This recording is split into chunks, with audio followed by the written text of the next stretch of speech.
खाँदा खाँदै म कसरी चाहिँ यस्तो हालतमा पुगेँ क्या गाइज। आज चाहिँ मेरो सुट थियो अनि सुट सकिने बित्तिकै म घर आएँ अनि हेर्छु त ओ माई गड खानेकुराहरू चाहिँ मेरो लागि पर्खिराख्नु भएको रहेछ नि त। अनि हेर्नुहोस् न ओ माई गड मेरो आँखाबाट आँसु चुयो गाइज। आज कसैले मेरो हार्ट ब्रेक गर्यो त्यही भएर चाहिँ म आज रोएँ पनि। सुरुमा स्किन केयर गरौँ कि खाम भइरहेको थियो अनि एक लड चाहिँ खानै पर्छ भनेर एक गाँस खाइदिएर चाहिँ स्किन केयर गर्न बसेँ। कतिजनाले सोध्नुहुन्छ नि त मलाई के चाहिँ गर्नुहुन्छ तपाईँ, स्किन केयर चाहिँ के गर्नुहुन्छ तपाईँ, यति खानुहुन्छ के जाति खानुहुन्छ तर तपाईँको स्किनमा किन चाहिँ डन्डी फोर पिम्पल आउँदैन भनेर गाइज। तपाईँहरूलाई मेरो मुखमा के यत्रो पिम्पल आएको हेर्नु मन छ कि क्या हो? तर यदि तपाईँहरूले चाहिँ यस्तै प्रब्लम फेस गरिराख्नु परेको छ भने चाहिँ यो एलो हर्बलको product will be your perfect choice. किनभने एक त यो नेपाली ब्रान्ड पनि हो, we must support Nepali brand. अनि मैले लिप ग्लस लाउनु चाहिँ बिचबिचमा कहिले छोड्दिनँ। अनि खानु त अब के भन्नु गाइज, खानेकुरा त खानै पर्यो। अनि मैले चाहिँ यो एलो हर्बलको प्रडक्ट लगाएको निकै महिना भइसकेको छ अनि आई जस्ट लभड इट गाइज। हेर्नुहोस् न यस्तो मजाले ग्लो दिन्छ।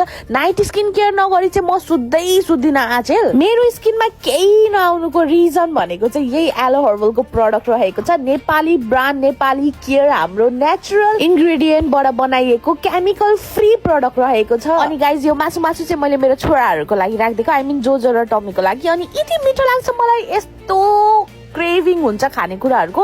अनि म चाहिँ कहिले पनि डराउँदिनँ क्या, किनभने म दिन रात स्किन केयर गर्छु। फेरि मबाट इन्फ्लुएन्स भएर दिन रात खाएको खाइ गरेर अनि स्किन केयर मात्र दलेर चाहिँ नबस्नु नि। स्किन केयर चाहिँ मजाले गर्नु होला, खानाहरू चाहिँ थोरै खानु होला। अनि हेर्नुहोस् न यो सबै खानेकुराहरू चाहिँ क्यानेडियन सिस्टरले अर्डर गरिदिनु भएको थियो। अनि तपाईँहरूलाई पनि एलो हर्बलको प्रडक्ट लिनु मन परेको छ भने माथि दिएको नम्बरमा सम्पर्क गर्नु होला। अनि एउटा सिक्रेट कुरा, मेरो नाम लिनुभयो भने चाहिँ म फ्री डेलिभरी पनि गर्न लगाइदिन्छु, कसैलाई नभन्नु होला है त गाइज।